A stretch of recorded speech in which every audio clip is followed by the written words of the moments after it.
Hey guys, what's up? Today we talk about the movie The Warriors, one of the cult classic growing up back in the days.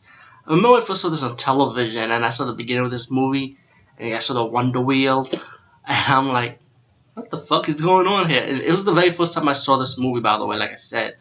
And then once the movie got started, beginning to end, it was epic. It started taking place in the Bronx, where I'm from. And I was like, yo, this is some epic shit going on here. I was like, what's going on? But before we start going on, let me just show you what DVD I have, and I'm going to explain also.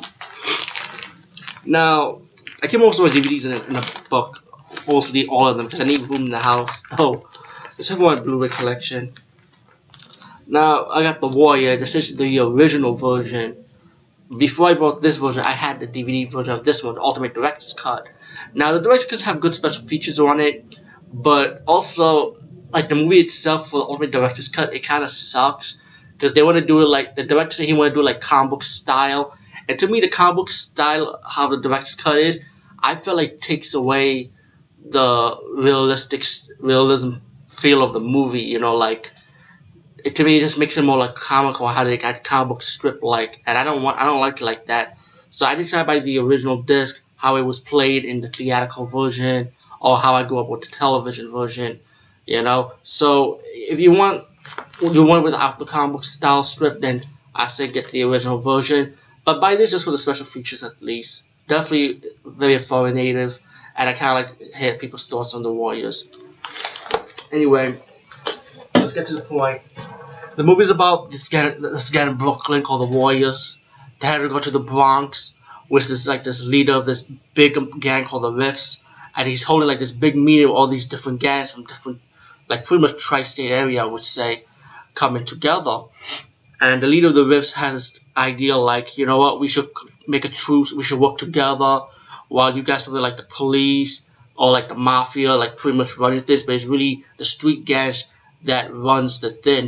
Because they rule the streets, you know, something that the police can't control or the mafia can't control, you know. It's pretty much we take control. One of the gangs around that meeting decided to like pull out a gun and shoot Cyrus, who's the leader of the big gang in the Bronx, who's holding this meeting. And one of the warriors witnessed the guy who shot the Cyrus, you know. And then as the cops come in to invade on this gang meeting, the guy that shot Cyrus started saying the blame on the Warriors so he could cover his own tracks. So then the leader of the Risk side put the word out and have like every different gang go after the Warriors while the Warriors are on the run.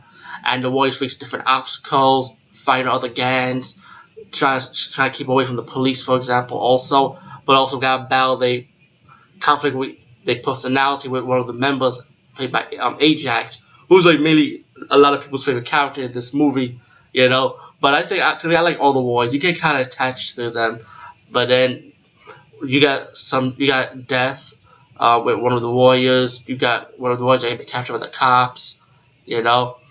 And as for the leader of the Warriors, that they never, to me, that's the only thing I'm trying to figure out. Like, what happened to the leader of the Warriors? That's the only nitpick problem I had with this movie, was like, I want to know what happened to the main leader, because while the leader of the Warriors was looking at the guy who got shot, Cyrus, he was right there, and when the guy set the blame on the Warriors, they all jumped him. So was he dead, or was he heavily injured? Or when the cops were in the meeting, the cops came in just in time to maybe like rescue him or put him in the hospital or something? Like, we don't know. So pretty much, like I said, besides that scene, I just love this fucking movie. One of the scenes as Michael Beck takes over the warlord as the leader of the Warriors, because he was like the war chief, second in command. They come across another gang named the Orphans, and they meet up with this girl, like to make trouble, and then the girl end up handing out the Warriors while they're on the run for the different gangs. And as the Riffs trying to find the Warriors, as the movie progressed, they found out from one of the gangs who really shot Cyrus, pretty much. But you could tell he explained to the second in command, who's the leader of the Riffs now, which they didn't show, but you could just tell that they finally know who the real shooter is. Once the Warrior got back home to Coney Island after all their ordeals, the guy who shot Cyrus in real life ended up trying to put a stop to the war so they won't spill the beans pretty much, or who so his tracks won't be revealed. The other gang leader. So he comes out saying, "Warriors, come out and play." And then once they meet face to face in the beach, he will pull out a gun, where he shot the leader, Swan, played by Michael Beck, the leader of the Warriors now, and of throwing a knife at the other gang leader's hand, and the rift was right there. And once the rift comes to the Warriors, they say they want this guy because they know that he's the one that really did it now, and he let the Warriors go. All in all, the action was good, the story drama was good, and it's a simple story plot. Again, like I said, in some of these movies, I like movies with simple story plot, not too difficult, easy to follow. Soundtrack, I like the soundtrack. All in all, it's a really good movie. It's a movie that I feel like everybody could enjoy, especially from the city, especially from New York, especially from the Bronx where I'm at. Especially if you hang out in Brooklyn, then you know what I'm talking about. So it's good to see like the New York scenery and stuff. Yeah, and of course the Fast for the story. I posted this on my Facebook. I mean, there've been talks that they want to do a remake of this movie, and they could remake this, but it's not going to be epic as the original. It never will be. And of course, I know a lot of people say when they do remakes, you do not want to see the same thing over and over again. But remember, you want to remake a classic, so it's pretty much you trying to outdo the original, which is not going to happen. And if the remake does happen, and if it is good, again, like I said, it will not be epic as the original.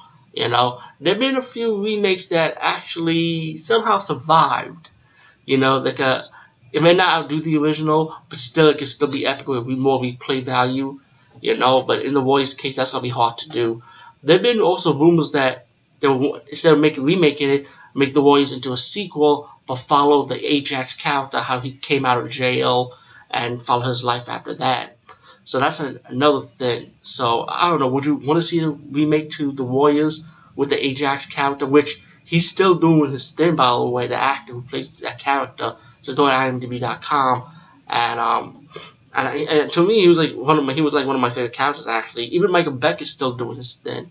So yeah. So I mean, if they do a sequel, you can go anywhere with it. So I mean, I'm all for a sequel. I feel like the characters are likable, but we'll see what happens. Hollywood is full with amazement and surprises.